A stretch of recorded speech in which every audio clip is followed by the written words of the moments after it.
Enterré a mi esposa hace 6 meses. Ayer la vi en el supermercado Soriana. Corrí hacia ella llorando. Me miró confundida. Disculpe, creo que me confunde con alguien más, pero la voz era idéntica, las marcas en el rostro, todo. La seguí hasta su casa. Lo que descubrí, mi corazón se detuvo cuando lo vi. Ahí, entre los pasillos de conservas del Soriana, se encontraba Sofía, mi esposa, la mujer que había enterrado hace 6 meses en una cripta de mármol italiano que costó 1.750.000 pesos. La mujer por la que lloré hasta quedarme sin lágrimas. La mujer que debería estar muerta, pero estaba viva, sosteniendo una canasta, verificando el precio de los ejotes. Dejé caer la botella de aceite de oliva que sostenía. El vidrio explotó contra el piso, el aceite dorado esparciéndose sobre las baldosas blancas. La gente volteó a ver. No me importó. Mis piernas se movieron solas, corriendo por ese pasillo como si tuviera 20 años otra vez, como si el tiempo no hubiera transformado mi cuerpo en algo más lento, más pesado. «Sofía», grité, y mi voz salió extraña, mezclada con un sollozo que venía de algún lugar profundo de mi pecho. «Sofía, Dios mío, estás viva». Ella se volteó y cuando sus ojos se encontraron con los míos, sentí que el mundo se tambaleaba. Era ella, la misma cicatriz en la ceja izquierda de cuando se cayó de la bicicleta a los 20 años. La misma nariz ligeramente torcida, rota en un accidente que nunca le gustaba mencionar. La misma mancha de nacimiento en el cuello, pequeña, pero que yo conocía como conozco las líneas de mi propia mano. Extendí los brazos. Quería tocarla, abrazarla, sentir que era real y no algún delirio de mi mente solitaria. Pero ella retrocedió un paso. «Disculpe, señor», dijo con esa voz ronca que había escuchado durante 43 años. La voz que me despertaba por las mañanas, que discutía conmigo sobre dinero, que me susurraba que me amaba en las noches frías. «Creo que me confunde con alguien más». «¿Confundirte? No, Sofía, soy yo, Roberto, tu esposo». Saqué mi celular con manos temblorosas, buscando desesperadamente una foto de nosotros. Encontré una del último cumpleaños antes del accidente. Acerqué la pantalla a su rostro. «Mira, somos nosotros. ¿No me reconoces?» Ella miró la foto. Sus ojos se entrecerraron por un segundo, solo un segundo, y luego sacudió la cabeza con ese movimiento suave y firme que yo conocía tan bien. «Lo siento, mi nombre es Isabel. Isabel Morales. Nunca he visto esa foto en mi vida». Posó su mano sobre mi hombro. Un toque breve, casi maternal. «Debe estar pasando por algo difícil. Tal vez debería sentarse un poco, tomar agua». «Isabel. Isabel Morales». La observé más detenidamente. La ropa era diferente. Sofía siempre usaba blusas elegantes, incluso los fines de semana. Esta mujer llevaba una playera deslavada de los Pumas y unos jeans gastados. Los zapatos eran tenis viejos, no las bailarinas de piel que Sofía adoraba. Pero el rostro, Dios mío, el rostro era idéntico. «El dedo», murmuré, señalando hacia su mano izquierda. «Muéstrame tu mano izquierda». Ella frunció el ceño, confundida, pero levantó la mano. Y ahí estaba, el dedo meñique torcido, roto cuando Sofía tenía 15 años intentando reparar el techo de la casa de su madre. Sentí que mi estómago se revolvía. «Escuche, señor, tengo que irme», dijo alejándose ya. «Espero que se encuentre bien, pero realmente no soy quien usted piensa». Empujó su carrito doblando por el pasillo hacia las cajas. Me quedé ahí temblando mientras una empleada venía a limpiar el aceite derramado. La gente pasaba a mi lado, lanzando miradas de lástima o fastidio. Debería haberme ido, debería haber buscado ayuda. Pero algo en mí, esa voz que siempre me alertaba cuando algo no estaba bien, la misma voz que había ignorado tantas veces a lo largo de mi vida, gritaba que esto no era una coincidencia. La seguí, mantuve mi distancia, escondiéndome entre los pasillos como un ladrón. Vi cuando pagó sus compras en efectivo, rechazando el ticket. Vi cuando salió del supermercado y subió a un viejo Tsuru blanco con una abolladura en la puerta trasera. Anoté mentalmente la placa, JPB 247 CD. Subí a mi auto, el Jetta que Sofía me había regalado 2 años antes de morir, y la seguí por las calles de Guadalajara. Mi corazón latía tan fuerte que apenas podía sostener el volante. Pasamos por el centro, por el barrio donde vivíamos y continuamos hacia la zona oeste, un área que rara vez visitaba. Se estacionó frente a una casa sencilla, pintada de color verde agua, con un pequeño jardín y rejas blancas. Una casa ordinaria, anónima. Bajó del auto cargando las bolsas de compras, y entonces la puerta de entrada se abrió. Apareció un hombre, más joven que yo, debía tener unos 50 años, cabello negro amarrado en cola de caballo. Sonrió al verla. No una sonrisa cortés de vecino, una sonrisa de esposo. La besó en la mejilla, tomó una de las bolsas, y entonces dos niños corrieron por la puerta, un niño y una niña de tal vez 8 y 10 años. Saltaron sobre ella gritando, «¡Abuela! ¡Abuela, trajiste el helado! ¡Abuela!». Río con esa risa ladeada que yo conocía tan bien. Todos entraron juntos a la casa.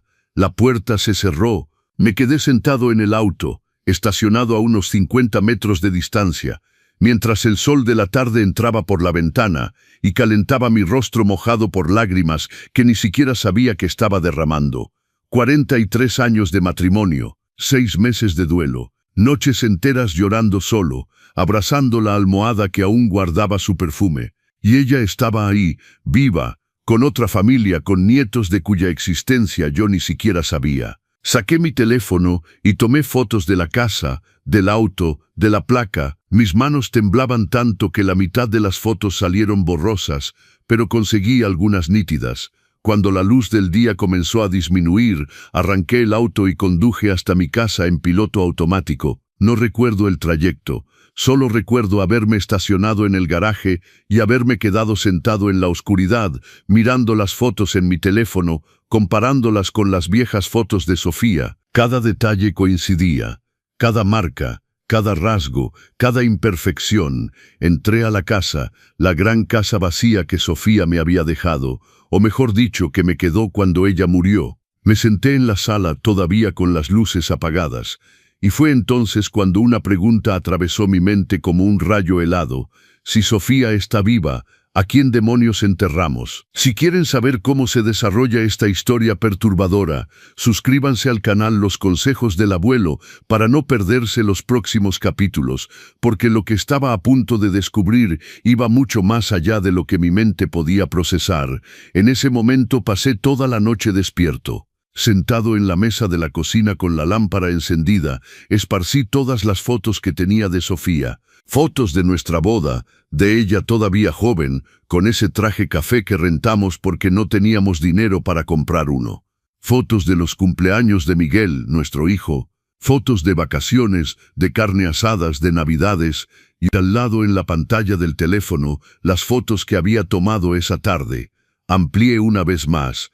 Comparé cada centímetro, la cicatriz en la ceja, idéntica, la forma de la oreja izquierda, un poco más grande que la derecha igual, la mancha de nacimiento en el cuello en forma de pequeña coma, exactamente en el mismo lugar, incluso la forma en que sonreía de lado, mostrando más los dientes del lado derecho, absolutamente idéntica.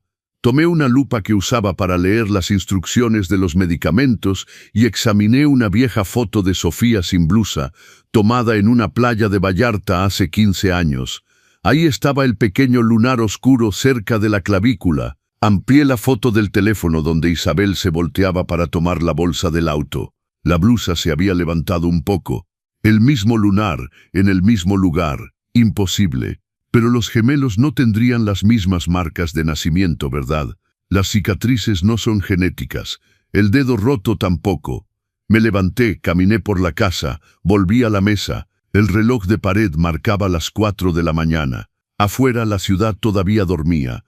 Tomé el álbum de fotos de bodas. Pasé mis dedos sobre las imágenes descoloridas. Ahí estaba Sofía a los 25 años. Delgada, sonriente, con ese bigotito fino que después se rasuró. Ahí estaba yo a los 23, usando un traje blanco sencillo que mi madre había cosido, el cabello amarrado con flores naturales. Éramos pobres. Ella trabajaba como asistente en una ferretería. Yo era sastre. Vivíamos en un cuartito rentado que apenas cabía la cama, pero éramos felices, o al menos yo pensaba que lo éramos. Cuando Miguel nació 3 años después, las cosas empezaron a mejorar. Sofía tenía talento para las ventas. En 10 años pasó de asistente a gerente.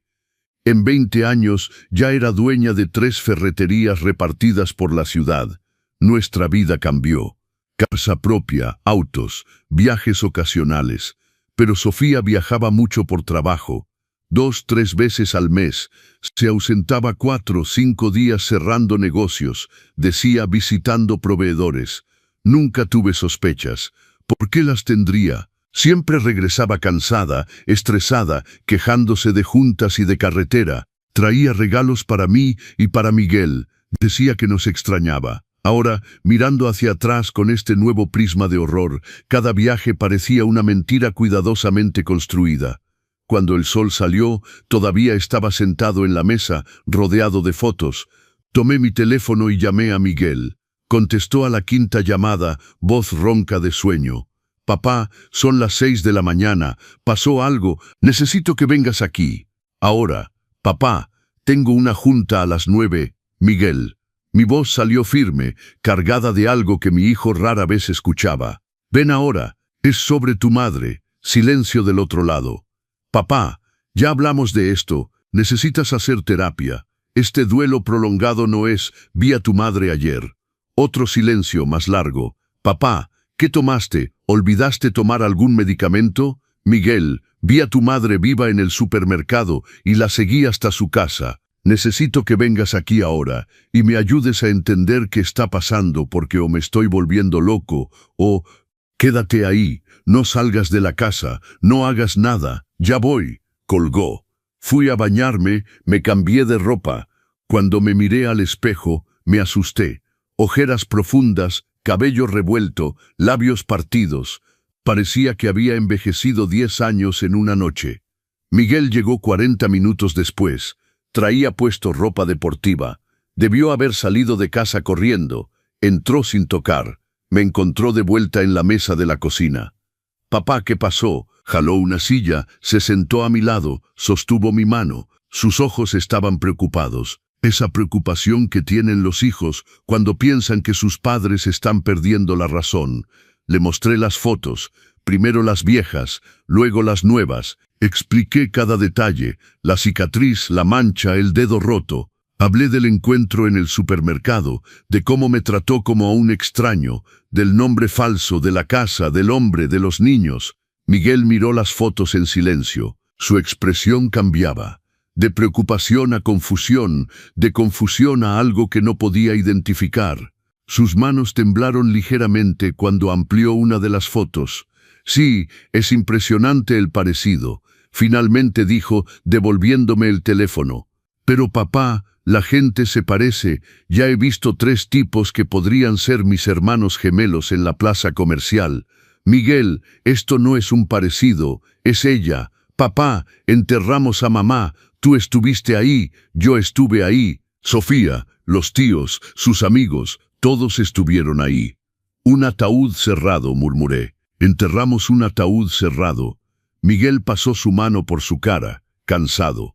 «Porque el cuerpo estaba, ya sabes, el accidente fue violento. Los médicos dijeron que era mejor así, que no debías ver». «¿Qué viste tú? ¿Viste el cuerpo de tu madre con tus propios ojos?» Miguel desvió la mirada. «No, pero los documentos estaban todos ahí. El Instituto de Medicina Forense liberó el cuerpo. Había un certificado de defunción. Todo estaba en regla. Quiero ir a esa casa», dije levantándome. «Ahora, vienes conmigo». «Papá, esto es una locura. No podemos simplemente invadir la casa de un extraño». «Entonces piensas que es un extraño», vaciló. «Pienso que estás traumatizado, papá. Sufriste mucho. Todavía sufres. Y el cerebro cuando está en duelo profundo puede jugarnos malas pasadas». «Miguel Antonio», usé su nombre completo como hacía cuando era niño y hacía travesuras. «¿Vienes conmigo a esa casa o voy solo?» «Pero voy», suspiró, vencido. «Está bien, vamos, pero solo para que veas que es alguien más y puedas seguir adelante». «De acuerdo». Salimos en su auto, un Mazda 3 negro del año. El tráfico de la mañana ya estaba denso. Miguel conducía en silencio, la mandíbula tensa. Di las direcciones. Cuando llegamos a la calle de la Casa Verde Agua, le pedí que se estacionara unos metros antes. «Es esa», señalé. El Tsuru blanco estaba en el garaje. Había luz encendida en la cocina. Podíamos ver sombras moviéndose a través de la cortina. Miguel se quedó mirando fijamente la casa. Sus dedos tamborileaban sobre el volante, algo que hacía cuando estaba nervioso desde que era pequeño. «¿Quieres que vaya allá?», pregunté. «No, espera». Nos quedamos sentados ahí durante tal vez 5 minutos. Luego la puerta de entrada se abrió. Isabel salió usando un overol azul de mecánico, cargando una caja de herramientas. Caminó hasta el Tsuru. Miguel se puso pálido. «Hijo, ¿estás bien?», no respondió. Solo miraba fijamente a la mujer que subía al auto. El Tsuru salió del garaje y pasó frente a nosotros. Pude ver su rostro claramente a través de la ventana. Sofía.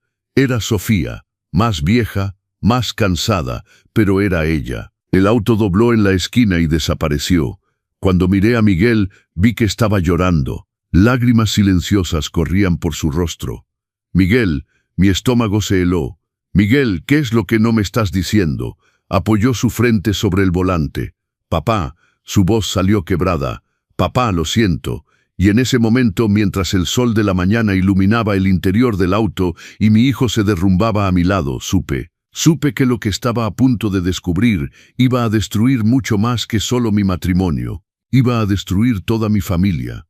«Habla», ordené y mi voz salió dura como piedra. «Habla ahora, Miguel». Limpió su cara con el dorso de su mano, respirando profundamente, tratando de recomponerse, pero las lágrimas seguían cayendo.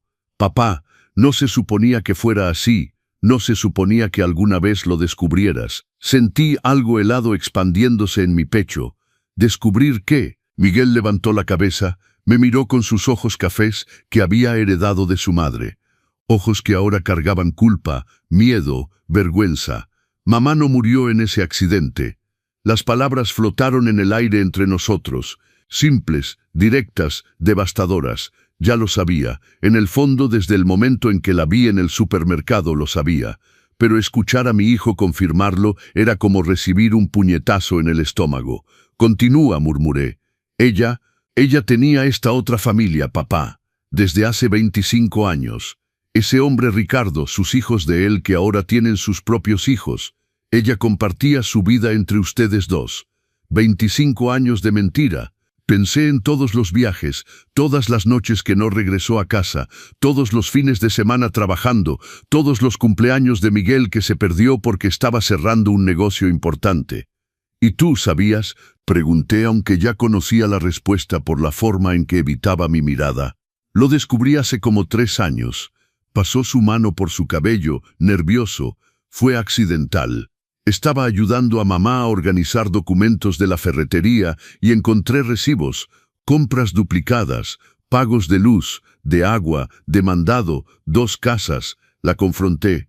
«¿Y qué dijo?». «Que te amaba, papá, que nunca quiso lastimarte, pero que también amaba a Ricardo, que lo conoció en un viaje de negocios al sur, que fue algo que pasó y que después no pudo dejarlo. Dijo que intentó romper varias veces, pero que no podía». Reí, una risa sin humor. «Qué conveniente. La pobre no podía dejar a su amante, papá». «¿Y tú?». Me volteé hacia él sintiendo la ira por primera vez. «Tú lo descubriste. ¿Y qué? ¿Lo aceptaste? ¿Guardaste el secreto?». Ella me suplicó. Miguel elevó la voz, desesperado. Dijo que si tú te enterabas, iba a destruir todo, que ibas a quitarle la mitad de las ferreterías, de la casa, de todo. Dijo que necesitaba tiempo para organizar las cosas, para proteger su patrimonio. Proteger su patrimonio. Sentí la bilis subir por mi garganta. «¿Quieres decir robarme?». Miguel bajó la cabeza. No sabía qué hacer. Era mi madre, papá. Y de cierta forma yo tampoco quería que todo se perdiera. Las ferreterías, el trabajo que ella había construido, que sería mío algún día. Entonces era eso, avaricia. Pura y simple avaricia. «Cuéntamelo todo», ordené. «Desde el principio. Quiero conocer cada detalle de esta farsa». Miguel respiró profundamente, se limpió la cara de nuevo.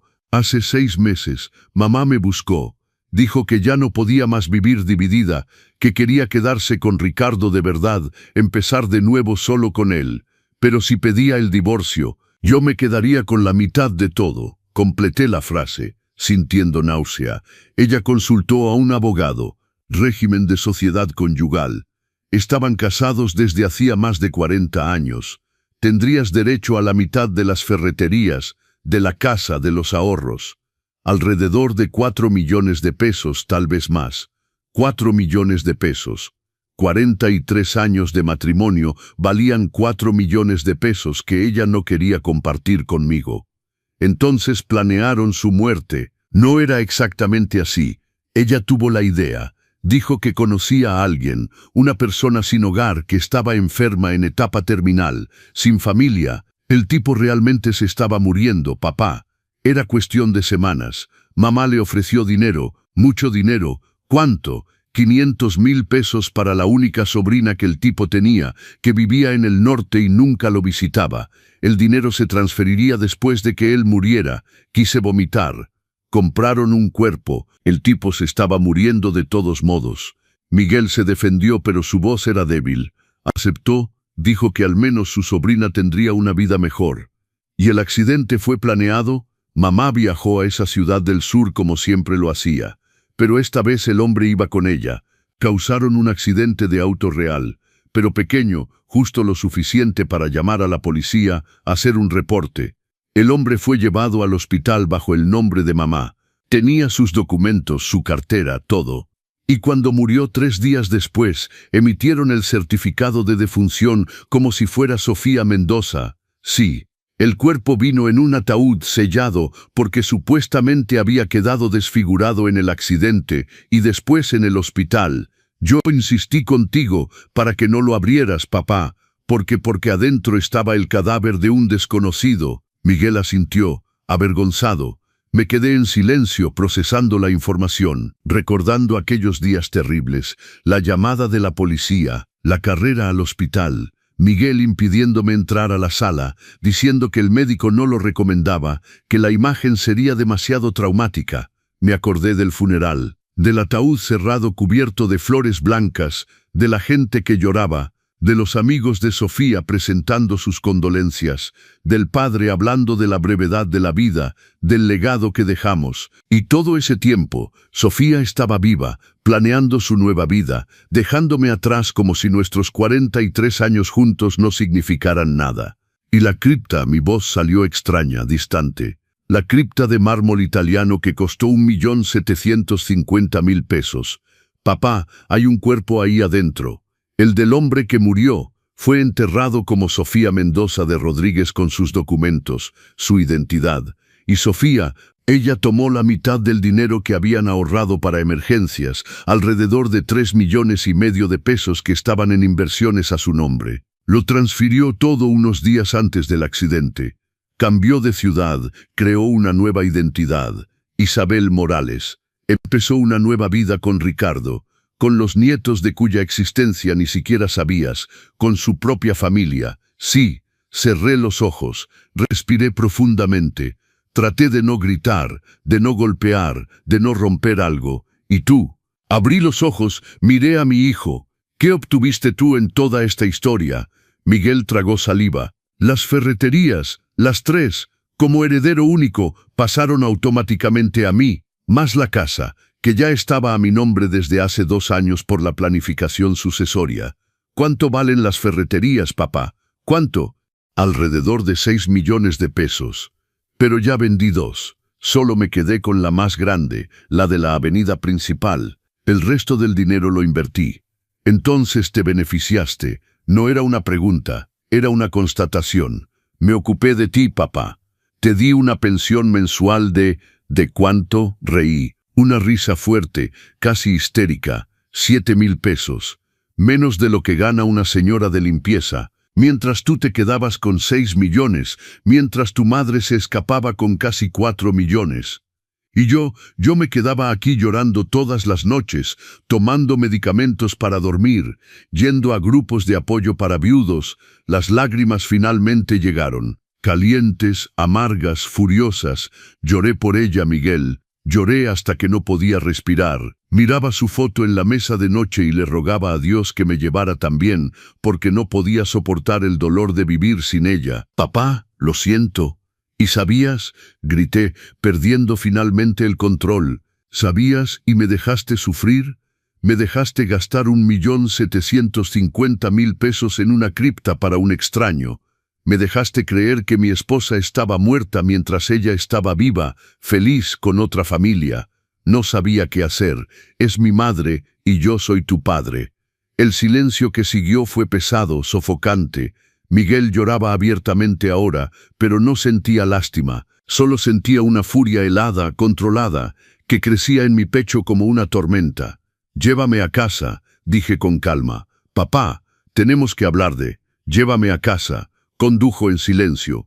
Cuando llegamos, bajé del auto sin mirar atrás. «Papá, por favor», cerré la puerta de un golpe y entré a la casa. Fui directo a la habitación. Tomé todas las fotos de Sofía y las puse en una caja. Boda, cumpleaños, viajes, sonrisas, abrazos, todo era mentira. Cerré la caja y la puse en el armario más alto. Luego me senté en la cama y miré alrededor. La gran casa vacía, la vida vacía, los últimos 6 meses de duelo desperdiciados. Y empecé a planear. Porque si había algo que mis 68 años de vida me habían enseñado, era que no se puede confiar en nadie, ni en tu esposa, ni en tu hijo, solo en ti mismo. Y los iba a hacer pagar, a cada uno a su manera, pero primero necesitaba pruebas, pruebas que no pudieran ser negadas, ignoradas o explicadas, pruebas que destruirían la pequeña vida perfecta que habían construido sobre la base de mis lágrimas. Si están siguiendo esta historia y quieren saber cómo un hombre de 68 años recupera su dignidad, no olviden suscribirse al canal. Dejen en los comentarios de dónde nos están viendo y compartan esta historia con alguien que necesite recordar que nunca es tarde para exigir justicia. En los 3 días siguientes no contesté ninguna llamada de Miguel. Llamó 47 veces, envió 63 mensajes, apareció en la puerta de la casa 2 veces tocando el timbre con insistencia. Lo veía por la ventana de la habitación, pero no abría. No quería ver su cara. Todavía no, porque necesitaba tiempo para pensar, para planear y sobre todo para enterrar lo que quedaba del Roberto ingenuo y reemplazarlo con alguien más fuerte. El 4.º día me desperté diferente. Tomé una ducha larga. Me vestí bien, me puse colonia por primera vez en meses. Tomé mi cartera y salí. La vecina, la señora Lerma, estaba regando sus plantas. «Buenos días, don Roberto. Qué elegante se ve hoy». Sonrió, sorprendida. Hacía tiempo que no lo veía tan bien arreglado. «Buenos días, señora Lerma. Voy a arreglar unos asuntos». Le devolví la sonrisa, una sonrisa que no llegaba a mis ojos. Conduje hasta el centro de Guadalajara. Había buscado en internet y encontré lo que buscaba. Durbal Investigaciones Privadas. La oficina estaba en un edificio viejo, 3er piso, oficina 305 sin Porapijo. Subí las escaleras, el elevador estaba descompuesto y toqué la puerta de vidrio opaco con el nombre pintado en letras doradas descascaradas. «Adelante», respondió una voz ronca. La oficina era pequeña, estrecha, olía a café viejo y cigarro. Detrás de un escritorio cubierto de papeles estaba un hombre de unos 60 años, calvo, usando una camisa social arrugada con las mangas enrolladas. Me miró por encima de sus lentes de lectura. «Sí, necesito sus servicios», dije sentándome en la silla frente a él sin esperar invitación. Se recostó hacia atrás, evaluándome. Sabía lo que veía, un señor de cabello canoso, bien vestido, con un reloj discreto. Alguien con dinero. ¿Qué tipo de servicio? Investigación de una persona. Saqué mi celular, mostré la foto de Isabel que había tomado. Necesito saber todo sobre esta mujer. ¿Dónde vive? ¿Dónde trabaja? ¿Con quién se relaciona? ¿Cuánto dinero tiene? Todo. Durbal tomó el teléfono, amplió la foto. Esposa que engaña o ex-esposa que debería estar muerta. Eso captó su atención. Se inclinó hacia adelante. Historia interesante. Continúe. Conté, no todo, pero suficiente. El accidente, el funeral, el encuentro en el supermercado, la otra familia. No mencioné a Miguel. Todavía no. Esa carta la guardaría para jugar en el momento correcto. Durval escuchaba en silencio, tomando notas ocasionales en un cuaderno viejo. «¿Y usted quiere pruebas?», concluyó cuando terminé. «Quiero todo. Documentos, fotos, grabaciones, si es posible. Necesito algo incontestable». «¿Cuánto cuesta un trabajo de este nivel?». «24,000 pesos, la mitad ahora, la mitad cuando entregue el informe completo». Abrí mi cartera, saqué mi chequera, llené un cheque de 12,000 pesos y se lo entregué. «Quiero resultados en una semana». Durval sonrió, mostrando dientes manchados de café. «Es usted directo. Me gusta eso». Guardó el cheque. «Voy a necesitar algunos datos. Nombre completo, documentos si los tiene, todo lo que pueda ayudarme». «El nombre verdadero es Sofía Mendoza de Rodríguez. El falso es Isabel Morales». Anoté los datos en una hoja, incluyendo la dirección de la Casa Verde Agua, la placa del Tsuru, la hora aproximada en que salía a trabajar. «Perfecto, comienzo hoy mismo. Lo llamo para cualquier cosa». Salí de la oficina sintiendo algo que no había sentido en mucho tiempo.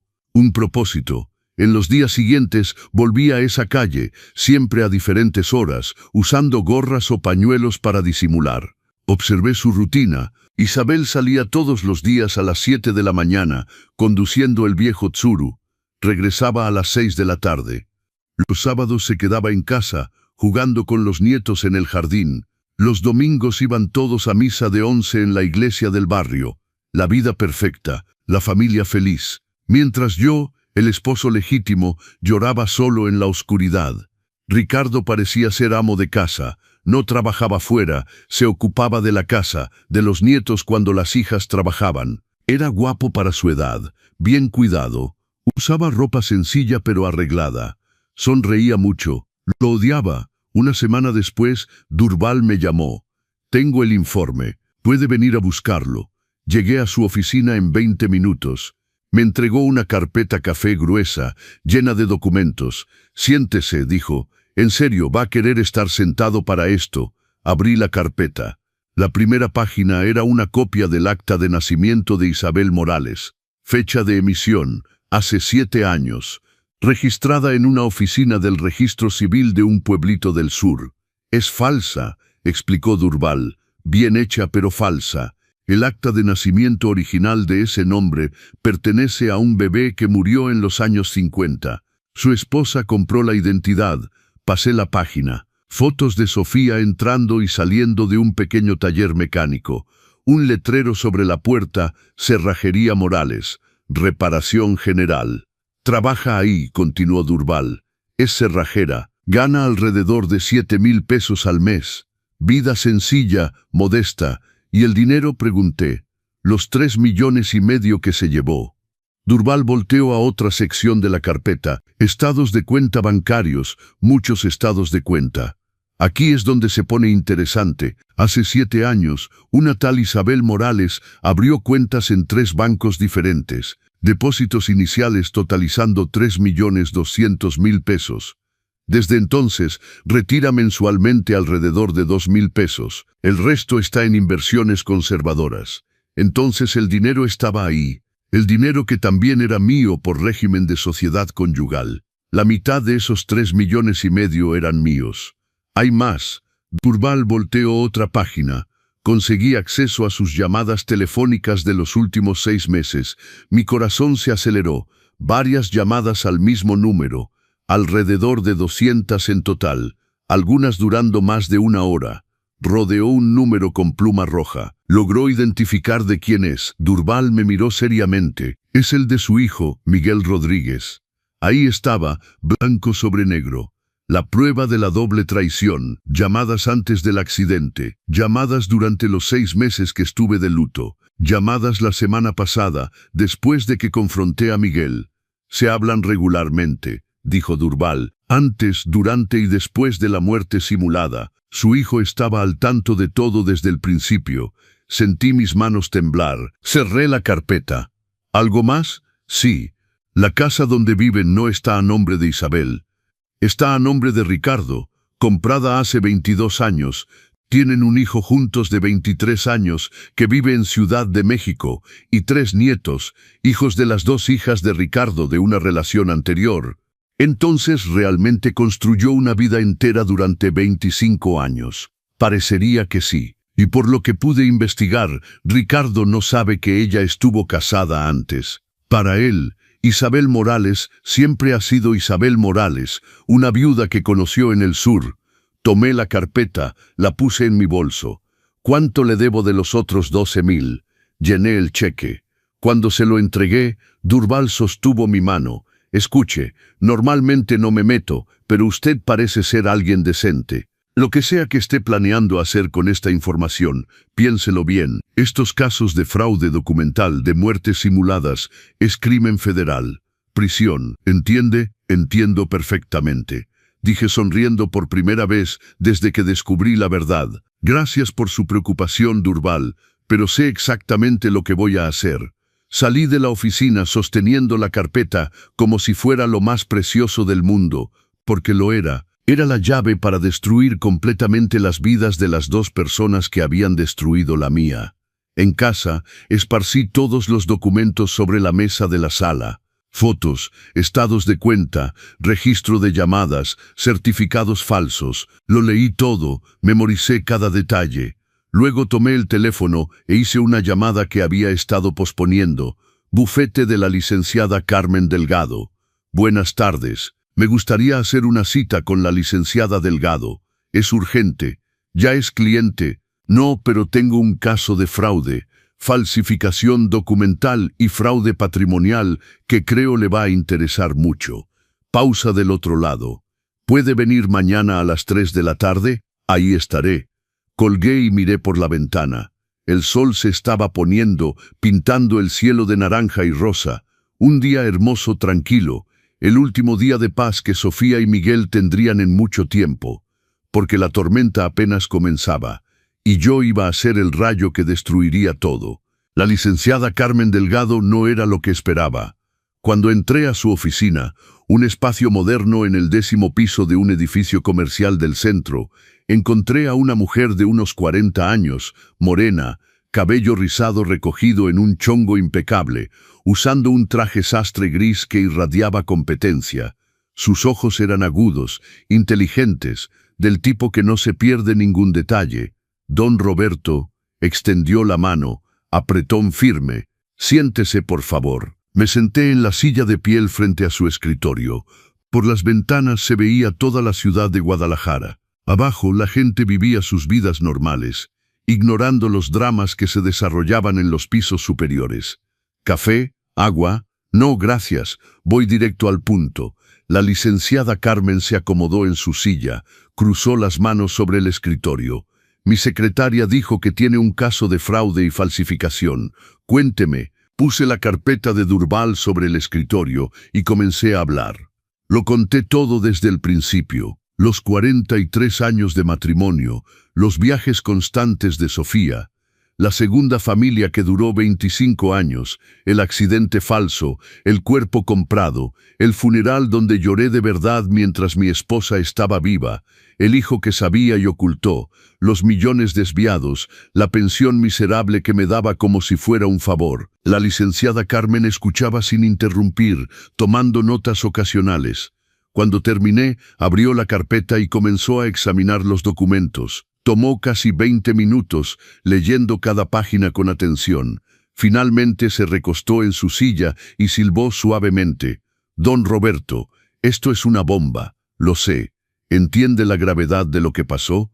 Estamos hablando de múltiples delitos, falsificación y uso de documentos falsos, fraude, ocultamiento de cadáver, fraude documental, evasión fiscal. Contó con sus dedos. Su hijo y su esposa pueden llevar de 3 a 8 años de prisión cada uno.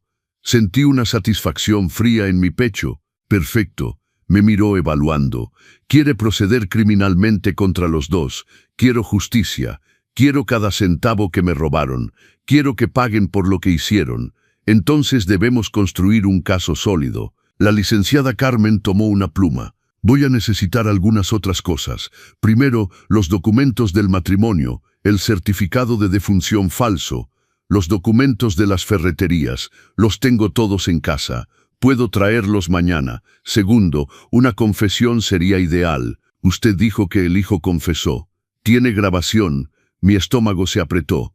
No, fue en el auto. No me lo esperaba. No hay problema. Tendremos que hacerlo confesar de nuevo, pero esta vez grabado. ¿Cómo? La licenciada Carmen sonrió. Una sonrisa de alguien que ya había hecho esto varias veces.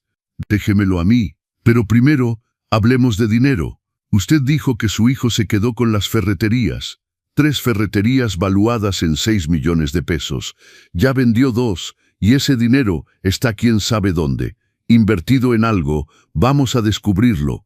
Porque según la ley de sociedad conyugal, incluso con la muerte de su esposa, usted tenía derecho al 50% de todo lo que se construyó durante el matrimonio. Eso incluye las ferreterías, pero él era el único heredero de una muerta falsa. La licenciada Carmen se inclinó hacia adelante. Don Roberto, su esposa no está muerta. Por lo tanto, no hubo sucesión legítima. Las ferreterías nunca debieron pasar a su hijo. Todavía pertenecen a la masa conyugal. Me tomó unos segundos procesar la información. Entonces mi hijo vendió propiedades que no eran legalmente suyas. Eso es fraude agravado, y todo el dinero de esas ventas debe regresar a la masa para la división correcta. La magnitud de la situación empezó a quedar clara. ¿Cuánto podría recuperar?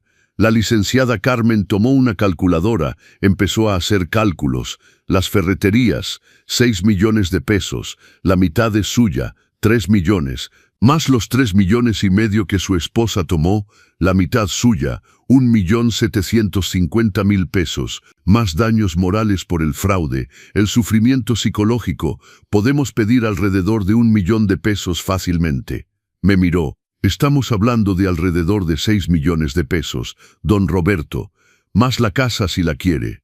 6 millones de pesos, 43 años de matrimonio, de dedicación, de ser esposo y padre, valían 6 millones de pesos que me robaron. ¿Y la prisión? Pregunté. Lo criminal es otro proceso, pero con las pruebas que tenemos aquí, tocó la carpeta, diría que tenemos 90% de probabilidad de condena. Especialmente con la confesión grabada que vamos a obtener. ¿Cómo vamos a hacer eso? La licenciada Carmen sacó una pequeña grabadora digital del cajón. Va a invitar a su hijo a comer. Le va a decir que quiere hacer las paces, que entiende que estaba en una posición difícil. Lo va a poner cómodo. Y luego, naturalmente, va a traer la conversación de vuelta al tema. Lo va a hacer repetir la confesión. Todo. Levantó la grabadora. Estará grabado. No sospechará. No, si es buen actor. Y por su cara, don Roberto, creo que ha pasado los últimos meses siendo un excelente actor. Tenía razón. ¿Cuántas veces sonreí cuando quería llorar? ¿Cuántas veces fingí estar bien cuando me destrozaba por dentro? Hay una cosa más, dijo la licenciada Carmen seria. Necesitamos pruebas documentales de las transacciones de su hijo. Venta de las ferreterías, transferencias bancarias, dónde puso el dinero. Probablemente guarde sus documentos en su oficina, en la ferretería que quedó. Puede acceder, pensé. Miguel me había dado una copia de la llave de la ferretería hace años, en caso de emergencia. Nunca la usé, pero todavía la tenía. Puedo, perfecto, porque si conseguimos esos documentos probando que falsificó firmas, vendió propiedades de manera fraudulenta, tocó el escritorio con satisfacción, se acabó, no tiene forma de defenderse. Salí del bufete de la licenciada Carmen 2 horas después con un plan detallado. Un plan que iba a destruir completamente la vida de mi hijo, y por primera vez desde que descubrí la verdad, no sentí culpa, sentí poder. Esa noche finalmente respondí una de las 83 llamadas de Miguel. «Papá», su voz salió desesperada. Gracias a Dios, estaba Miguel, interrumpí, manteniendo mi voz calmada, controlada. ¿Podemos hablar? Silencio sorprendido del otro lado. Claro, papá, claro. ¿Quieres que vaya? No, quiero que comas conmigo mañana en el Mirador, ese restaurante que te gusta, a las 12 del día. Yo, sí, ahí estaré, papá. Hasta mañana, hijo. Colgué antes de que pudiera continuar. Fui a la habitación. Abrí el cajón de la cómoda donde guardaba las cosas importantes. Ahí al fondo, debajo de unos pañuelos viejos, estaba la llave de la ferretería. La tomé. Sentí el peso frío del metal en la palma de mi mano. Mañana, durante la comida con Miguel, mientras él confesaba todo de nuevo pensando que yo perdonaba, que era el padre comprensivo de siempre, la licenciada Carmen estaría en la ferretería con una orden judicial de cateo, recolectando cada documento, cada prueba, cada evidencia de su traición. Y después de la comida, cuando yo tuviera la grabación y ella tuviera los documentos, presentaríamos todo al Ministerio Público. Miguel sería arrestado en 48 horas. Sofía, o Isabel, o como sea que se llamara ahora, sería expuesta, perdería todo, tendría que devolver cada centavo que me robó con intereses y corrección monetaria. Y yo, finalmente, tendría lo que merecía desde el principio, respeto. Me miré en el espejo. El hombre que me miraba ya no era el Roberto que había llorado durante 6 meses, ya no era el esposo ingenuo que había creído todas las mentiras.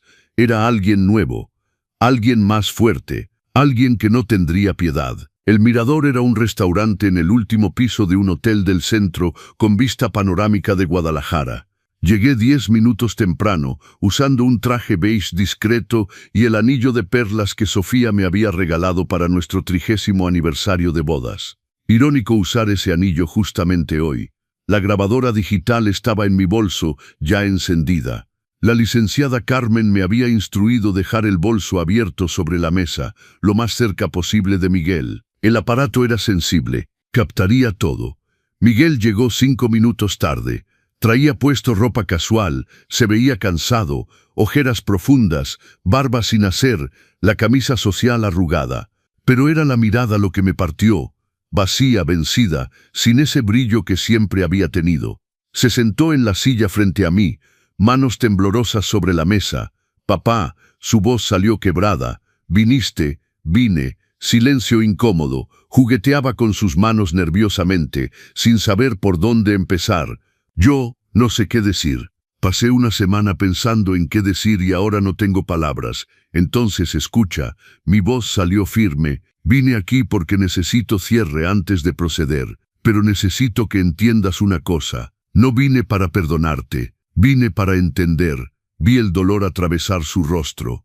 Sé que lo arruiné todo, sé que no merezco perdón. Pero papá, necesito que sepas que nunca quise lastimarte, nunca.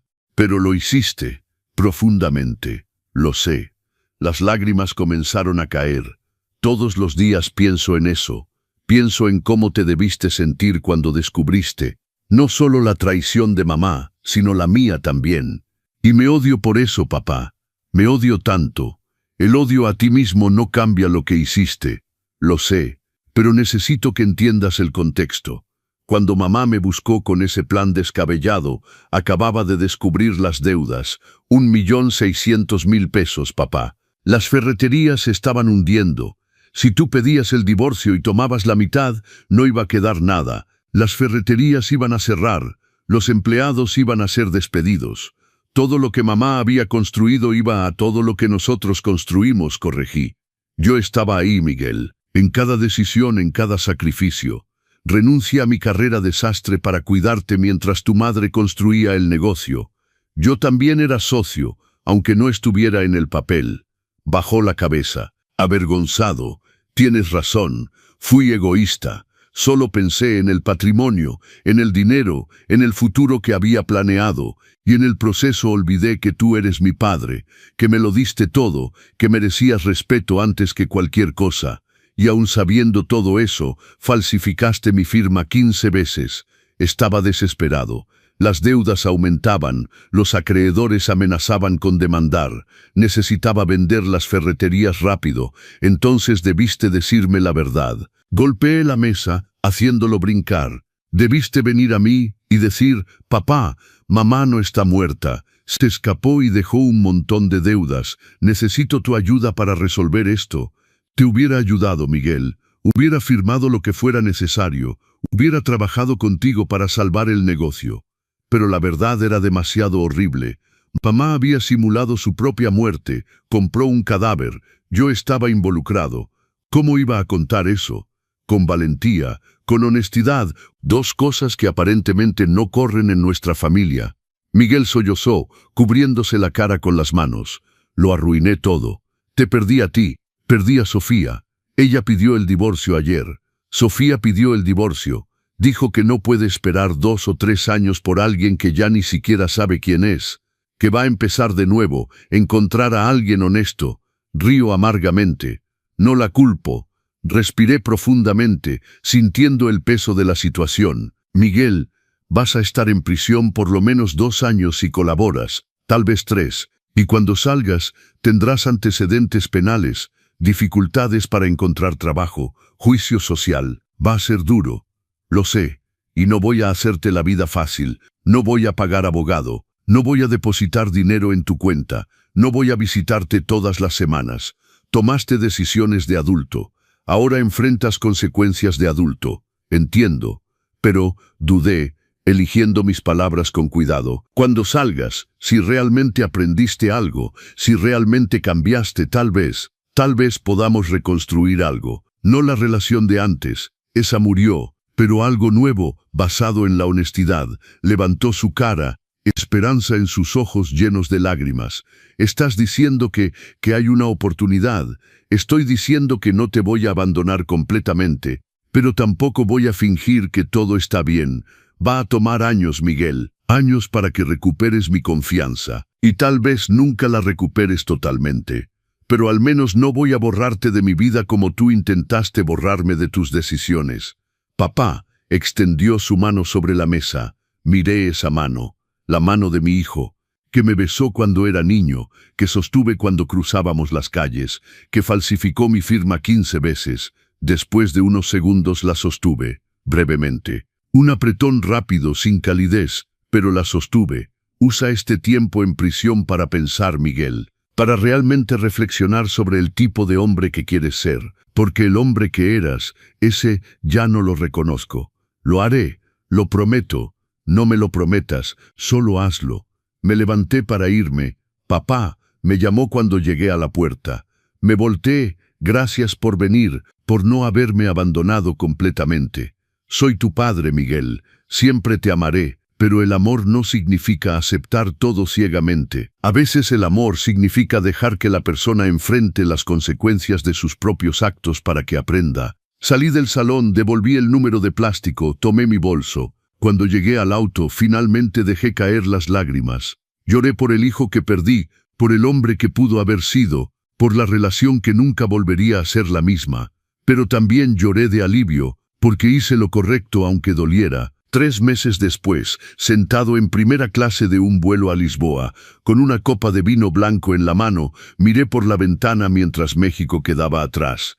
A mi lado Marcelo y Felipe, mis amigos de la infancia, reían de algo en la tableta. Íbamos a hacer un crucero de 25 días por el Mediterráneo, España, Italia, Grecia, Turquía, todos los lugares que Sofía siempre me prometió llevar y nunca llevó. Ahora iba solo. Bueno, con mis amigos, pero sin depender de ninguna mujer. Las ferreterías se habían vendido en 7.800.000 pesos. Invertí la mitad en inversiones seguras que me daban 30.000 pesos mensuales de ingresos pasivos. La otra mitad la separé para proyectos.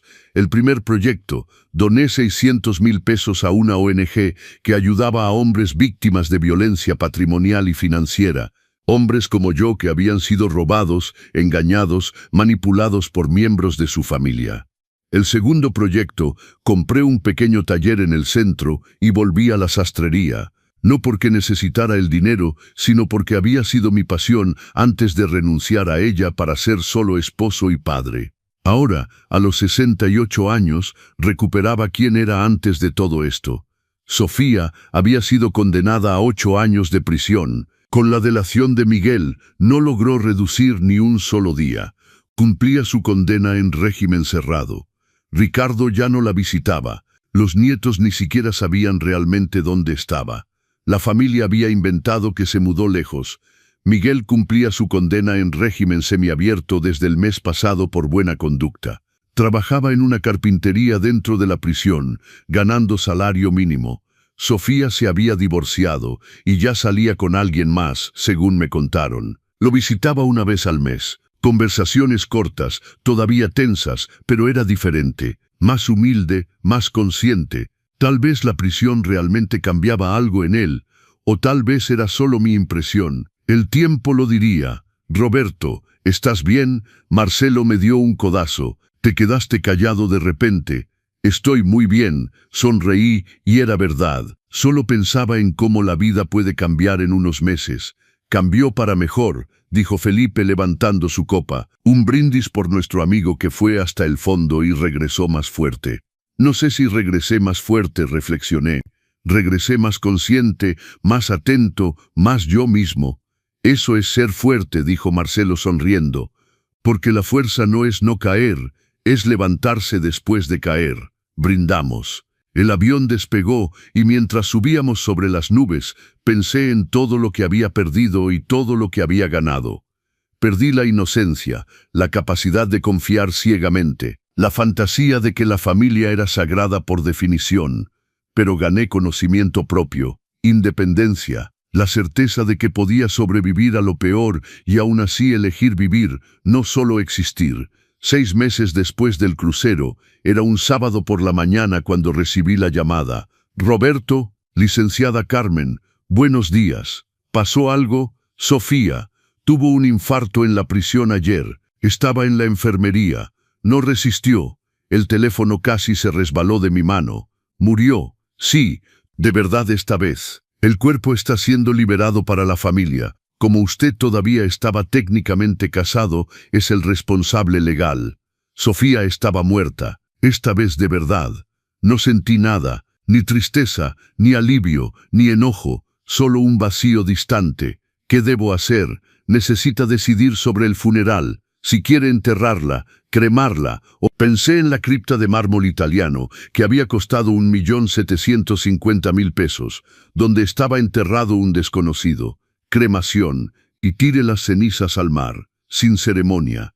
¿Está seguro? Absolutamente. Ella ya tuvo un funeral, uno muy caro, por cierto. No va a tener otro.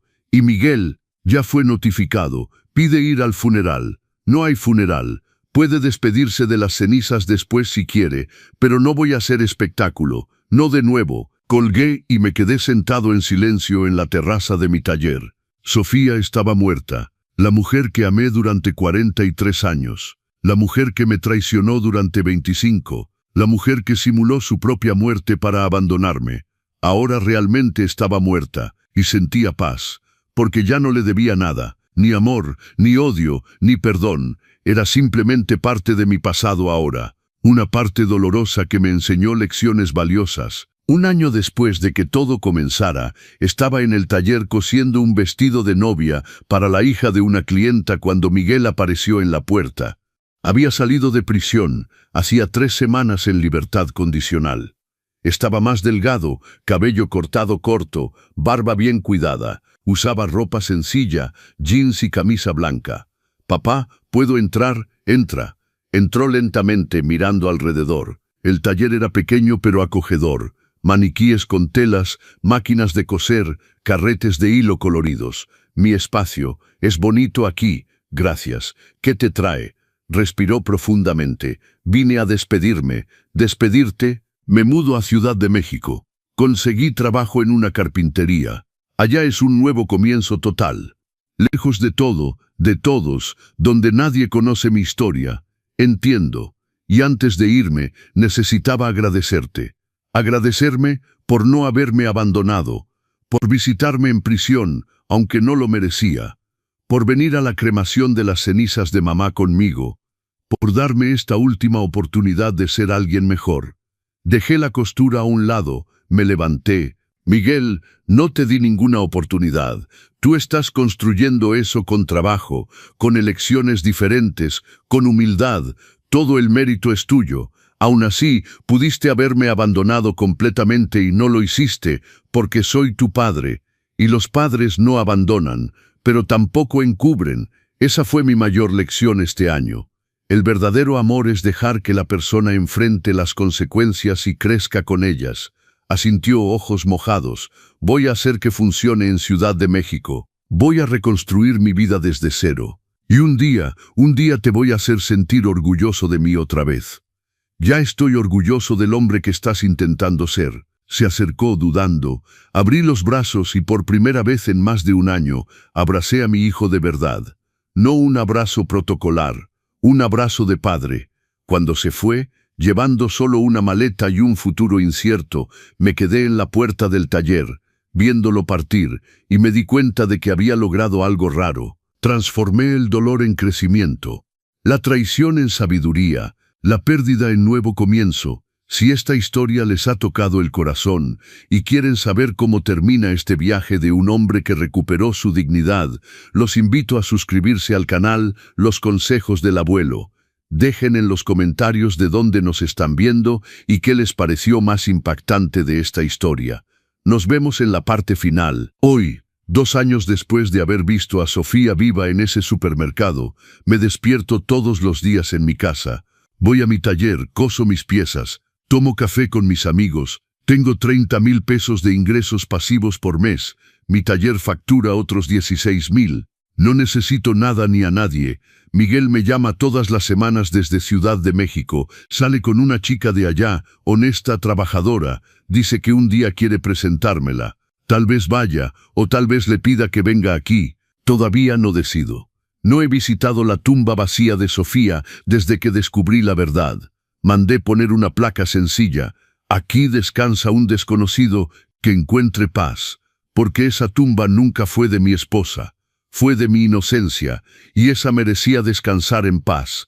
A veces, cuando coso, pienso en todo lo que pasó y me pregunto, ¿valió la pena destruir a mi familia, meter a mi hijo en prisión, exponer públicamente todo este dolor? Y la respuesta es siempre la misma. Sí, porque aprendí que la dignidad no se negocia, que el respeto no se suplica, que el amor propio vale más que cualquier lazo familiar basado en la mentira. Aprendí que nunca es tarde para exigir justicia, que 70 años no significa que deba aceptar todo en silencio, que la edad trae sabiduría, pero también valentía, y sobre todo, aprendí que la mejor venganza no es destruir a quienes te lastimaron, es reconstruirte a ti mismo, más fuerte, más libre, más tú mismo que nunca. Pero déjenme contarles algo que no les había dicho, algo que pasó en medio de todo esto que cambió mi perspectiva completamente. Fue 3 semanas después de que Miguel entrara a prisión. Yo estaba en el taller, trabajando en un traje de novio, cuando entró una mujer. Tenía unos 60 años, cabello gris corto, elegante pero sencilla. Traía un sobremanila en las manos. Don Roberto Mendoza. Sí, soy yo. ¿En qué puedo ayudarle? Mi nombre es Beatriz Morales. Soy la sobrina del hombre que fue enterrado en lugar de su esposa. El mundo se detuvo. Dejé caer las tijeras que sostenía. ¿Cómo me encontró? El caso salió en las noticias. Cuando vi el nombre de mi tío mencionado, supe que tenía que buscarlo. Se sentó sin que la invitara, cansada. Necesito que sepa algo sobre mi tío Ernesto. Me senté también, el corazón latiendo fuerte. Cuando su esposa se acercó a él con esa propuesta terrible, mi tío Ernesto no solo estaba muriendo de cáncer, estaba muriendo solo, abandonado en las calles de Puebla. Yo vivía en Tijuana, lo visitaba una vez al año, tal vez, era un mal familiar, don Roberto. Una sobrina terrible. Las lágrimas comenzaron a rodar por su rostro. Cuando me llegó el dinero, los 500,000 pesos, pensé que era una bendición, un milagro. Pagué deudas, compré una casa pequeña, empecé un negocio. Pero luego salió la verdad en las noticias y me di cuenta de que ese dinero venía de una mentira horrible, de un fraude, de usar el cuerpo de mi tío como herramienta. Señora Beatriz, no, me interrumpió. Déjeme terminar. Vine aquí para 2 cosas. Primera, para pedirle perdón. Aunque yo no sabía nada del plan, mi tío fue usado para lastimarlo a usted. Y eso me duele en el alma. Abrió el sobremanila y sacó un cheque. Segunda, vine para devolver el dinero. Los 500,000 pesos, con intereses, son 600,000 pesos. Puso el cheque sobre la mesa. No puedo quedarme con dinero que viene de su sufrimiento. Me quedé mirando el cheque, sin poder hablar. Señora Beatriz, ese dinero su tío lo aceptó. Él tomó esa decisión. Lo sé. Pero yo puedo tomar una diferente. Mi tío murió creyendo que al menos me estaba ayudando. No voy a ensuciar su último acto de amor quedándome con dinero robado. Y su casa, su negocio, los vendí. Volví a empezar desde cero. Ahora trabajo como secretaria, rento un departamento pequeño, pero duermo en paz, don Roberto. Duermo en paz. Tomé el cheque, lo miré. 600,000 pesos, y luego hice algo que ni yo mismo esperaba. Lo rompí. ¿Qué hace?, gritó Beatriz. Señora Beatriz, su tío Ernesto pasó sus últimos días en las calles, solo, enfermo, abandonado, y en medio de todo ese sufrimiento pensó en usted. Quiso dejarle algo. Sí, el método fue horrible. Sí, fue parte de un fraude terrible, pero su intención era buena. Las lágrimas ahora corrían por mi rostro también. Yo recuperé millones de pesos, tengo más de lo que necesito, pero usted perdió a su tío y encima perdió la única cosa buena que él pudo darle. No voy a aceptar este dinero. Quédese con lo que construyó. Su tío hubiera querido eso, pero no hay peros, y si realmente quiere honrar a su tío, haga algo bueno con su vida. Ayude a alguien, sea la familia que él necesitaba. Esa será la mejor forma de agradecerle su último sacrificio. Beatriz se levantó, me abrazó, y ambos lloramos. Lloramos por Ernesto, el hombre sin nombre que murió solo. Lloramos por las familias rotas. Lloramos por los errores y las segundas oportunidades. Cuando se fue, me quedé sentado en el taller, mirando los pedazos del cheque roto. Y me di cuenta de algo importante: la justicia no siempre es venganza. A veces la justicia es misericordia. Es saber cuándo pelear y cuándo soltar, cuándo exigir y cuándo perdonar. Esa noche llamé a la licenciada Carmen. Licenciada, necesito pedirle un favor. Dígame, don Roberto. El dinero que recuperamos de Sofía, los 3,5 millones. Quiero donar 1 millón de pesos a refugios para personas sin hogar, en memoria de Ernesto Morales, el hombre que fue enterrado en mi lugar. Hubo silencio del otro lado. Don Roberto, ese dinero es suyo por derecho. Sufrió mucho para recuperarlo, lo sé, pero Ernesto también sufrió, y murió para que otros se beneficiaran, al menos que su muerte signifique algo bueno, que ayude a gente como él, que está sola, enferma, en las calles. Es usted un hombre extraordinario, don Roberto. No, licenciada, solo soy un hombre que aprendió que el dinero recuperado con amargura no trae paz, pero el dinero compartido con propósito puede sanar. Esa donación cambió todo. De repente la historia dejó de ser solo sobre traición y venganza, se convirtió en algo más grande, en redención, en encontrar luz en la oscuridad más profunda.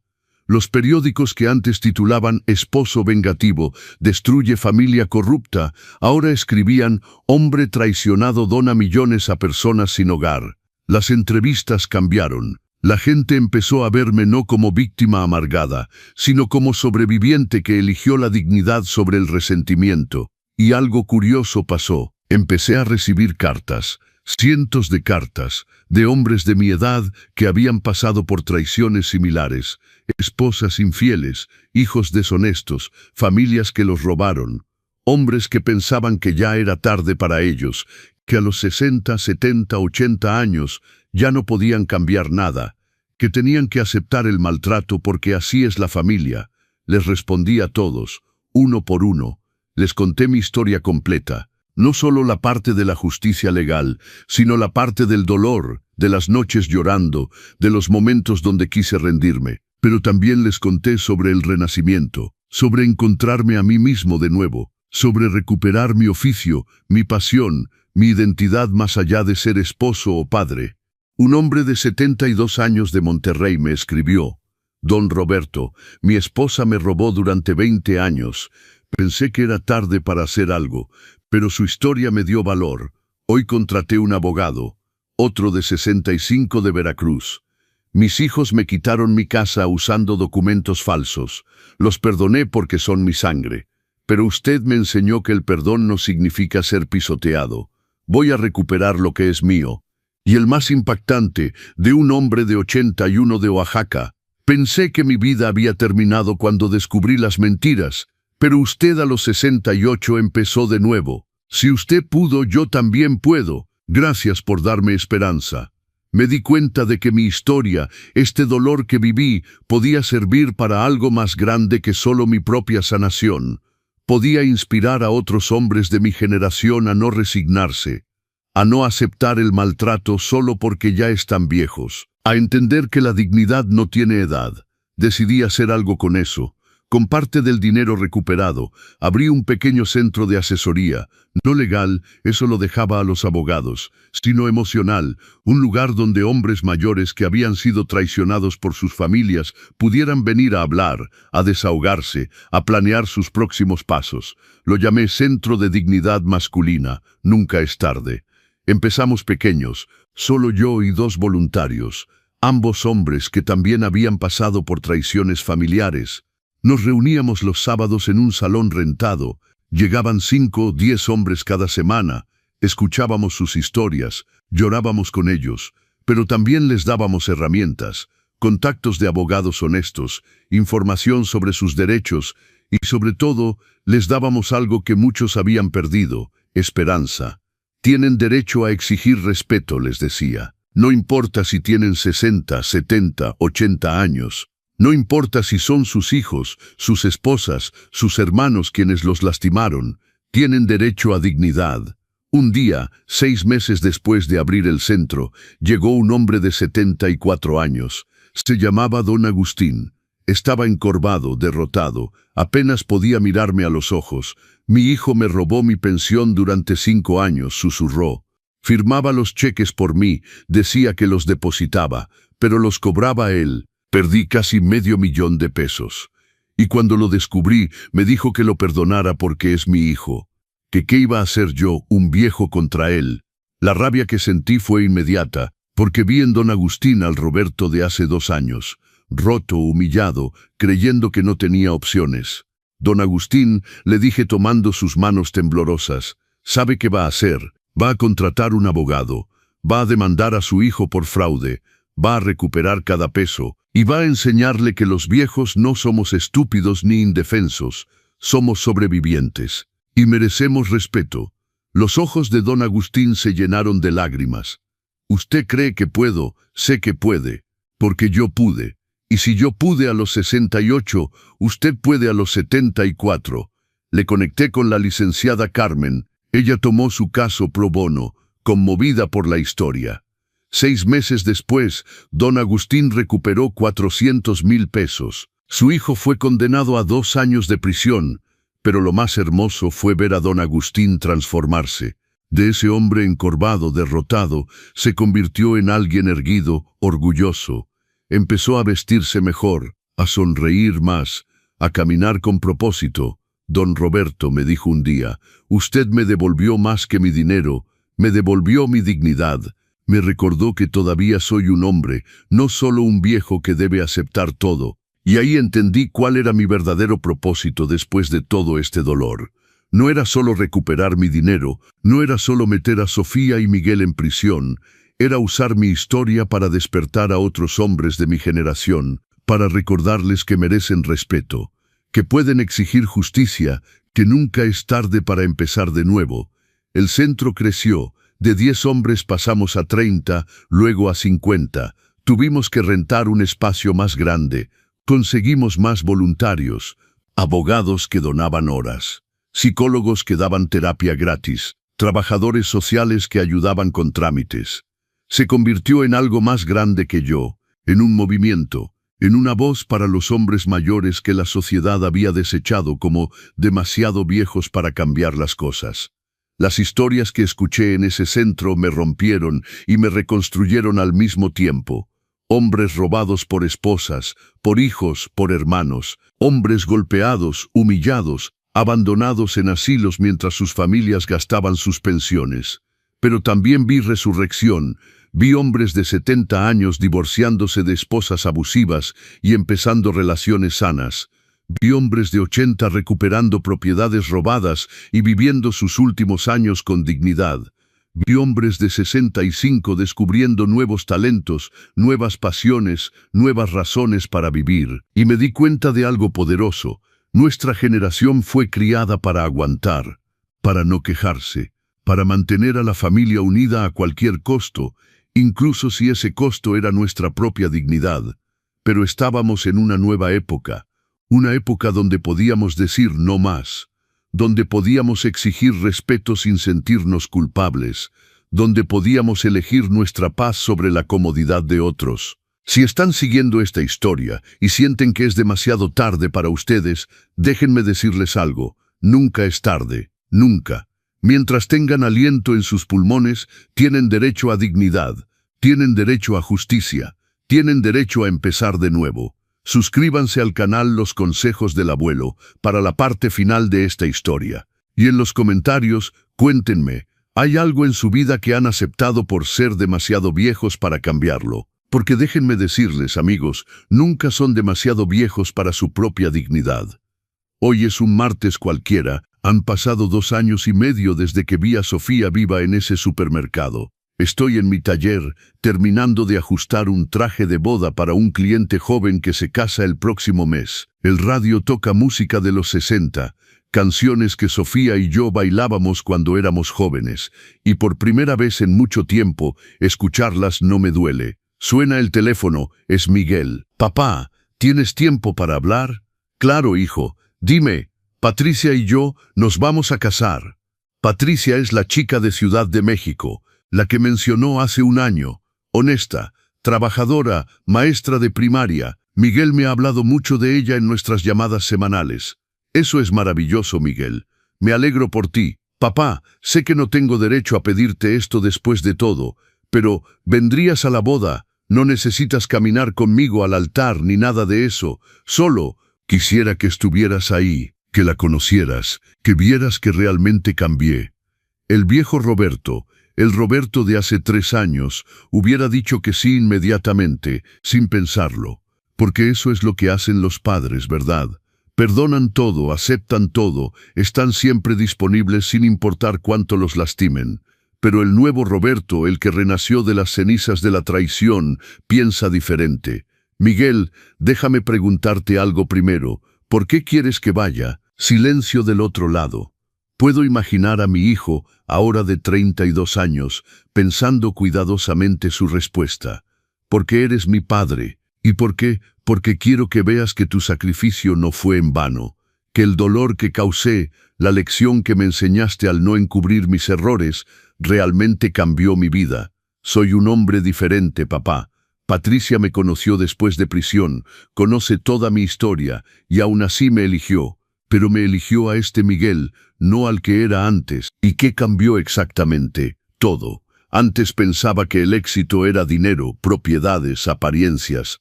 Ahora sé que el éxito es dormir en paz, sabiendo que fuiste honesto. Antes pensaba que la familia era algo sagrado, que debía protegerse a cualquier costo. Ahora sé que la familia se gana con acciones, no con sangre. Y sobre todo, antes pensaba que los errores se podían esconder. Ahora sé que los errores se confiesan, se pagan y se aprende de ellos. Sentí algo ablandarse en mi pecho. ¿Cuándo es la boda? En 2 meses, en Ciudad de México. Es algo pequeño, solo amigos cercanos y familia. Papá, si vienes, serías el único familiar de mi lado, pero lo entendería si no quisieras. Miguel, voy a ir, pero con una condición. ¿Cuál? Que después de la boda, tú y Patricia vengan a Guadalajara. Que pasen un fin de semana aquí, que conozca quién eres ahora, no solo quién fuiste, que construyamos algo nuevo, despacio, con honestidad. Escuché su voz quebrarse. Gracias, papá. No sabes lo que significa para mí. Lo sé, hijo, lo sé. Cuando colgué, me quedé mirando por la ventana del taller. El sol de la tarde pintaba el cielo de naranja, y me di cuenta de algo importante. El perdón no es olvidar. El perdón no es pretender que nada pasó. El perdón es decidir que el dolor del pasado no va a envenenar el futuro. Pero el perdón también tiene condiciones, tiene límites, tiene dignidad, y eso está bien. 2 semanas después, el Centro Nunca es Tarde celebró su 2º aniversario. Habíamos ayudado a más de 200 hombres a recuperar su dignidad. Algunos ganaron casos legales, recuperaron dinero, propiedades. Otros simplemente aprendieron a poner límites, a decir no, a exigir respeto. Para la celebración invité a todos los que habían pasado por el centro. Llegaron casi 100 hombres, de 60 a 85 años. Todos con historias de traición, pero también con historias de renacimiento. Don Agustín estaba ahí, elegante con un traje nuevo que yo mismo había cosido para él. A su lado, una mujer de su edad, María, que había conocido en un grupo de baile. Se tomaban de la mano como adolescentes. Don Roberto, me dijo abrazándome, hace 2 años estaba listo para morirme. Pensaba que mi vida había terminado con el robo de mi hijo, pero usted me enseñó que la vida solo termina cuando dejamos de pelear por nuestra dignidad. Don Rafael, 72 años, que recuperó su casa después de que sus hijos la vendieran ilegalmente. Don Martín, 68, que se divorció de una esposa abusiva después de 40 años y ahora viajaba por el mundo. Don Luis, 75, que denunció a su hermano por fraude y recuperó su negocio. Cada uno con su historia, cada uno con su batalla, cada uno vivo, luchando, negándose a ser víctimas silenciosas. Me paré frente a todos con un micrófono. Amigos, comencé. Hace 2 años y medio mi mundo se derrumbó. Descubrí que mi esposa de 43 años había simulado su muerte para robarme y empezar una nueva vida. Descubrí que mi único hijo había sido cómplice de ese fraude. Perdí mi familia, mi confianza, mi inocencia. Todos escuchaban en silencio. Pude haberme quedado en la amargura. Pude haber pasado mis últimos años resentido, enojado, roto. Muchos me dijeron que era demasiado viejo para empezar de nuevo, que a los 68 años debía simplemente aceptar lo que pasó y tratar de tener paz. Hice una pausa, pero algo en mí se negó. Algo en mí dijo, no, merezco más que esto, y esa pequeña voz de dignidad, esa negativa a ser víctima, cambió todo. Miré a cada rostro en esa sala, recuperé mi dinero, sí, pero eso no fue lo que me salvó. Lo que me salvó fue decidir que mi valor como hombre no dependía de cuánto me amaran otros, sino de cuánto me respetaba yo mismo. Volví a mi oficio de sastre, no porque necesitara el dinero, sino porque necesitaba recordar quién era yo antes de ser solo esposo y padre. Abrí este centro, no para buscar venganza contra otros, sino para ayudar a hombres como ustedes, como yo, a recordar que merecemos dignidad. Las lágrimas empezaron a correr por mi rostro. Y hoy, a mis 70 años, puedo decirles con certeza, los mejores años de mi vida no fueron los 43 de matrimonio. Los mejores años están siendo estos años donde me pertenezco a mí mismo, donde mis decisiones son mías, donde mi paz no depende de mantener felices a personas que no me respetan. La sala estalló en aplausos. Hombres de 70, 80 años, de pie, algunos llorando, todos aplaudiendo, porque cada uno de ellos entendía, cada uno había hecho ese mismo viaje de víctima a sobreviviente, de resignación a dignidad.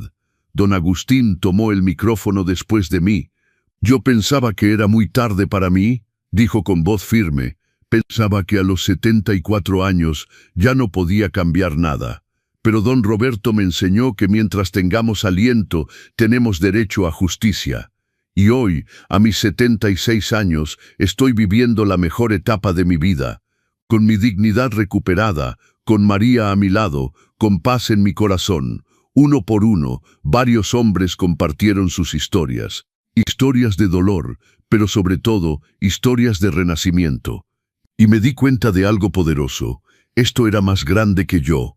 Más grande que mi historia personal. Era un movimiento, una revolución silenciosa de hombres mayores que se negaban a ser descartados, abusados o ignorados. Esa noche, después de que todos se fueron, me quedé solo en el centro limpiando. Recogí vasos, acomodé sillas, barrí el piso. Y mientras trabajaba, pensé en el camino recorrido, pensé en aquella tarde en el supermercado cuando vi a Sofía viva. El shock, el dolor, la confusión. Pensé en Miguel llorando en el auto, confesando todo. Pensé en las noches sin dormir, en la rabia, en el deseo de venganza. Pensé en Durval, en la licenciada Carmen, en las pruebas, en los juicios. Pensé en la satisfacción fría de verlos condenados, pero también en el vacío que siguió. Y pensé en Beatriz Morales, devolviendo dinero que no tenía obligación de devolver porque quería paz. Pensé en don Agustín, transformándose de hombre roto a hombre digno. Pensé en los 200 hombres que habían pasado por este centro, cada uno encontrando su propia forma de renacimiento, y me di cuenta, la justicia que busqué no fue solo legal, fue personal, fue espiritual, fue la justicia de recuperarme a mí mismo. Llegué a casa tarde esa noche. La casa ya no se sentía vacía como antes, estaba llena de recuerdos nuevos, de proyectos, de propósito. Fui a mi habitación y abrí el cajón donde guardaba las fotos viejas, la caja que había cerrado hace 2 años y medio. La abrí por primera vez desde entonces. Ahí estaba Sofía, joven, sonriente en nuestra boda, en el nacimiento de Miguel, en vacaciones, en cumpleaños. Y por primera vez pude mirar esas fotos sin rabia, sin dolor, solo con una melancolía suave, como quien mira un libro que ya terminó de leer. Esa parte de mi vida terminó, no de la forma que esperaba, no de la forma que hubiera elegido, pero terminó, y lo que vino después, lo que construí de las ruinas, era mío, completamente mío. Cerré la caja de nuevo, pero esta vez no la guardé en el armario más alto, la puse en un estante normal, porque ya no necesitaba esconder ese pasado, ya no tenía poder sobre mí. Al día siguiente recibí una carta. Era de una mujer de 65 años de Querétaro. Estimado don Roberto, decía, vi su historia en las noticias y leí sobre su centro. No soy hombre, pero he pasado por algo similar. Mi esposo me engañó durante 20 años. Mi hija lo sabía y nunca me dijo. Pensé que era muy tarde para mí, que a mis 65 años debía simplemente aceptar y tratar de ser feliz con las migajas que me dejaron. Pero su historia me enseñó algo. La dignidad no tiene edad, el respeto no tiene género, y nunca es tarde para exigir lo que merecemos. Hoy contraté un abogado, hoy empiezo mi propia batalla. Gracias por mostrarme el camino. Leí esa carta 3 veces, y supe que todo había valido la pena. El dolor valió la pena, la batalla valió la pena, la exposición pública valió la pena. Porque si mi historia podía inspirar a una mujer en Querétaro a pelear por su dignidad, entonces todo el sufrimiento tuvo significado. 2 meses después, fui a Ciudad de México para la boda de Miguel. La ceremonia fue pequeña, íntima, en un jardín bonito.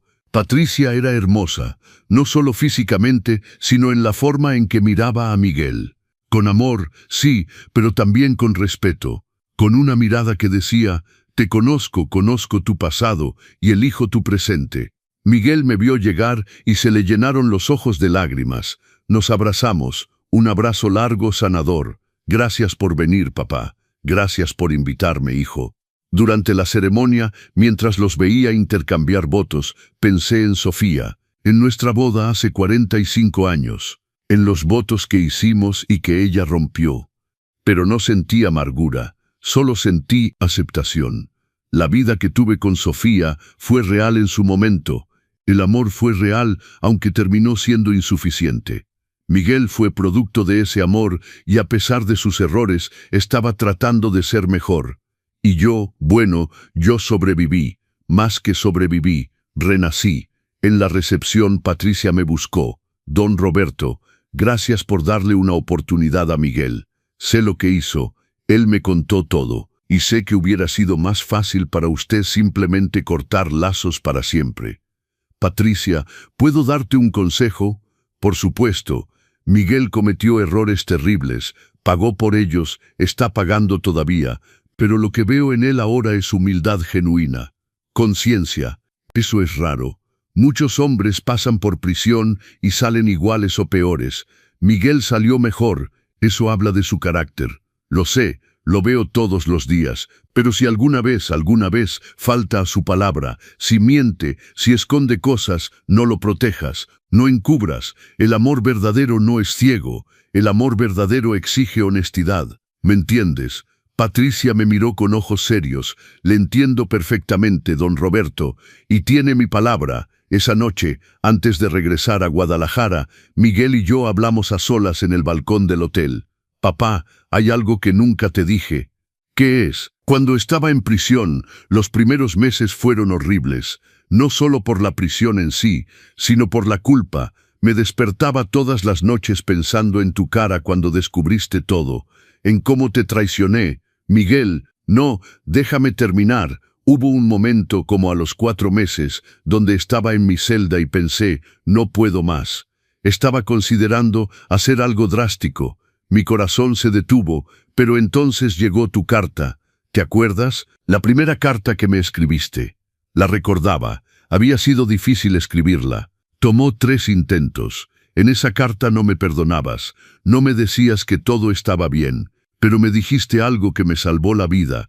Dijiste, Miguel, lo que hiciste fue imperdonable. Pero quién eres ahora puede ser diferente de quién eras entonces.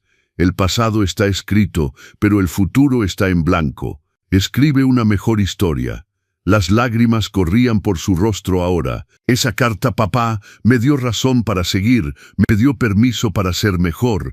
No me diste perdón barato, me diste algo más valioso, me diste la posibilidad de redención ganada, no regalada. Nos abrazamos de nuevo, y en ese abrazo sentí que algo sanaba. No completamente, tal vez nunca completamente, pero lo suficiente para seguir adelante. Hoy, mientras escribo esto en mi taller, mirando por la ventana a la ciudad de Guadalajara que me vio nacer, que me vio sufrir y que me vio renacer, puedo decir con certeza, tengo 70 años. He vivido traición, dolor, pérdida. He visto lo peor de la naturaleza humana en las personas que más amaba, pero también he visto lo mejor. He visto hombres de 80 años peleando por su dignidad. He visto viudos encontrando nuevo amor. He visto hijos arrepentidos genuinamente cambiando. He aprendido que la familia no es sagrada por definición. La familia se gana, se construye con respeto, honestidad, amor genuino. He aprendido que el perdón no es olvidar, es decidir que el rencor no vale más que tu paz. He aprendido que nunca es tarde para empezar de nuevo. Y sobre todo, he aprendido que la mayor venganza contra quienes te lastiman no es destruirlos. Es vivir tan bien, tan plenamente, tan dignamente, que tu felicidad sea la prueba de que no lograron romperte. Si llegaste hasta aquí en esta historia, déjame decirte algo directamente a ti. Tal vez tienes 60, 70, 80 años. Tal vez alguien te traicionó.